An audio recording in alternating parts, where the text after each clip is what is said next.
The tagline for this movie is, "Why do women always have to put up a fight?" This woman puts up a serious fight.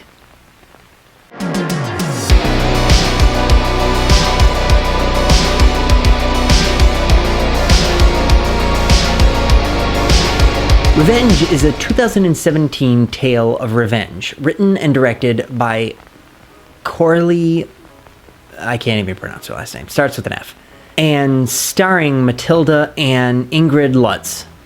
That's one name. 4 names in one name. Yeah, okay.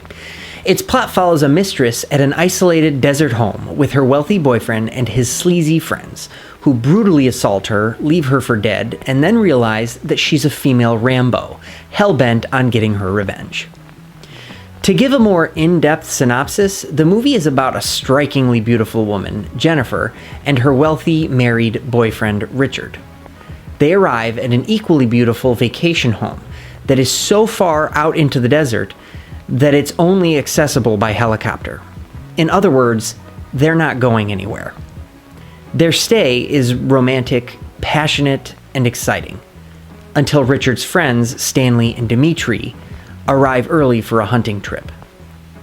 When Richard leaves one morning to run an errand, Stanley sexually assaults Jennifer while Dimitri stands by.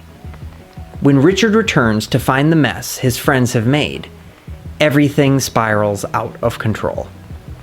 This culminates with the men pushing Jennifer off of a cliff and leaving her for dead. When they go to dispose of her body, she's gone. Fearing she will tell the authorities what happened, they try to hunt her down. But they soon find that they're the ones being hunted. I don't often like revenge movies. Upon researching this movie, I also found that rape revenge movies have apparently become their own subgenre. As far as I remember, I've never seen any of them, making this the first rape revenge movie I've ever seen. I can't watch rape scenes in movies. I find them to be unbearably disturbing and upsetting. Unfortunately, they are often important pieces of the plot. Many years ago, I went into a theater where I worked to watch a remake of The Last House on the Left, which may have been a rape revenge movie, but I didn't finish it. When the rape scene came up, we kept waiting for it to cut away, and it never did. We walked out, upset, and my coworkers said that the manager had told them to let anyone who walks out go into another movie. So many people had walked out after the rape scene that the manager had told the employees to let people into other movies. A few days later, I was working, and a woman came in with her 2 very young sons. I warned the woman about the scene. I told her it was so horrible that I had walked out, and that the manager had to talk to the employees about walkouts. She waved me off and said she's sure it's fine and that her boys have probably seen worse in video games. Shortly after she came out, furious that I had not warned her that she was taking her boys to see a movie with graphic sexual violence. I honestly don't even remember what happened after that. All I remember was being completely shocked that she had ignored me so thoroughly that less than an hour later she didn't remember my warning as a warning. My point in telling this story is to say that rape scenes are horrible, and they should be handled very carefully. In Schindler's List, a Nazi enters the bedroom of a young Jewish woman. She looks fearful, and the door closes on the 2 of them.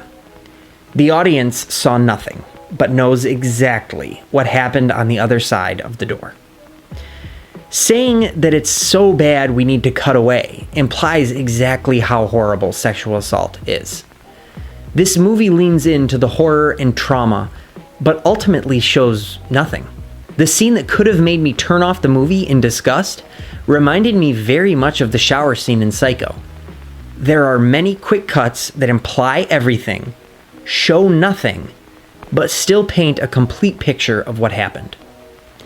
Mostly, it fixes the one problem I have with revenge movies.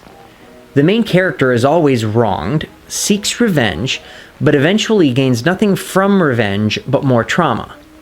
Here, the way Jennifer is wronged is degrading and turns her into a victim. Her revenge will give her back her power and confidence. Also, revenge movies need to make you feel like the bad guys deserve to suffer. As best said in my favorite revenge movie, that woman deserves her revenge, and we deserve to die. These guys really deserve to die. So now let's grade this thing. The cinematography is by Robrecht Heviart, who also shot Bad Boys for Life, and it's just so good. Beautiful, sharp, sleek, colorful, and modern. It's perfect. The acting is also perfect. What really stands out is how each actor is able to play the two different sides of the same character. Richard starts as a rich, pretty boy, but ends seeming more like Patrick Bateman from American Psycho. Stan starts as a sleazy predator, but ends as a coward. Dimitri starts as a quiet but guilty bystander, and ends as a vicious hunter. Most importantly, Jennifer starts as a sexual and passionate young woman, but ends like a battered war veteran. The actors handled this dichotomy perfectly. The music by Rob gets the job done perfectly. Resembling the simple less notes is more approach of John Carpenter's best scores, it sets the tone, boosts the action, and intensifies the drama.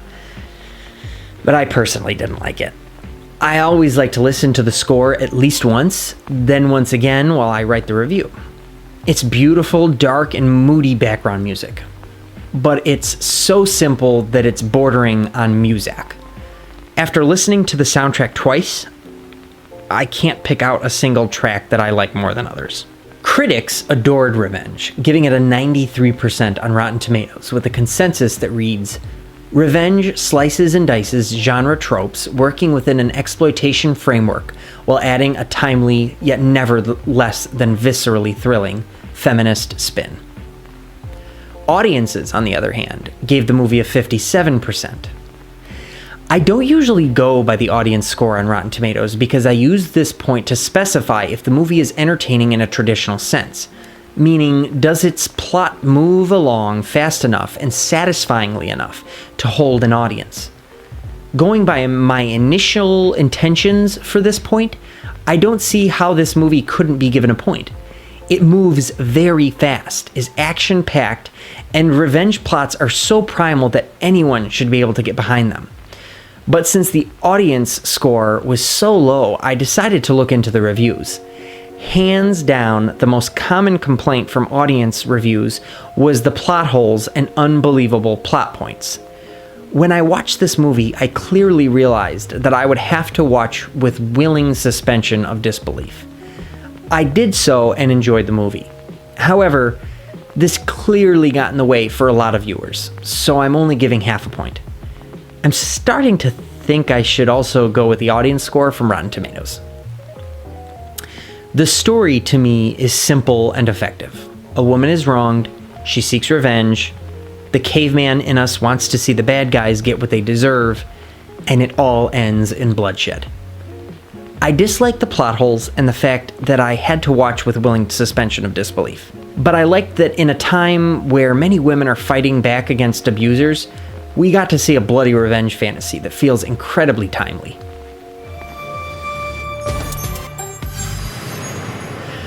Final score, 7.93 out of 10. I would say I'd recommend this movie to action movie fans. I feel like that audience is used to plot holes for the sake of action, gore, and drama. Currently, this is a Shudder exclusive, which means having a Shudder account is the only way you can watch it for free. However, I do believe you can buy or rent it on other streaming services like Amazon Video. Before I end, I'd like to get into some spoilers. If you're like me, you won't mind spoilers because they let you know if the movie is going somewhere that will make it worth your time. If spoilers are not for you, thank you for listening or watching. I hope you enjoyed it, and be sure to let me know what movie you would like me to review next. So, what seemed to turn off a lot of people who watched this movie was how unbelievable it was. Jennifer is pushed off of a cliff and impaled by a tree. It goes right through her stomach. She lights the tree on fire to break it down, then walks for an extremely long time with the tree sticking through her stomach. She is attacked again, almost drowns, fights and kills Dimitri, then drives away on a four-wheeler. All while still impaled and bleeding out. Then she removes the tree branch and burns her stomach closed. The wound in her back is never treated. We're left to believe that burning the tree somehow helped close the gaping wound. Only a few hours later, she wakes up with enough strength, possibly from psychedelic drugs, to take on the remaining two men. If you argue it's too much, I won't argue back. It's completely unbelievable. But if you can ignore these plot holes, what you're left with is an intense action movie. It all ends where it started, in the vacation home. But this time, instead of a house full of passion, it's full of bullets and blood. Lots of blood. By the last minutes and seconds of the movie, Jennifer and Richard are drenched in blood from head to toe. The only thing I didn't like about the ending is that when Jennifer is officially the final girl, she walks to the pool as the helicopter approaches. She goes to the edge of the pool and walks around it. The camera cuts in on her feet. It all feels like it's building to her jumping into the pool. Then she turns to the camera, and it ends. To quote Andy Bernard from The Office, it feels like I held in a sneeze. The final image is the stereotype. The protagonist stands victorious, but battered, bloodied, and traumatized. Take that as you will. I think it would have been one hell of a final image to see her jump in the pool, washing all the dirt and blood away and coming out clean on the other side. To me, it would have symbolized her regaining her power and leaving it all behind, implying that she wouldn't let this nightmare define her, but instead leave it behind in the pool with the rest of the blood and dirt. To everyone out there, thank you for listening or watching. I hope you enjoyed the review, and be sure to let me know what movie we should talk about next.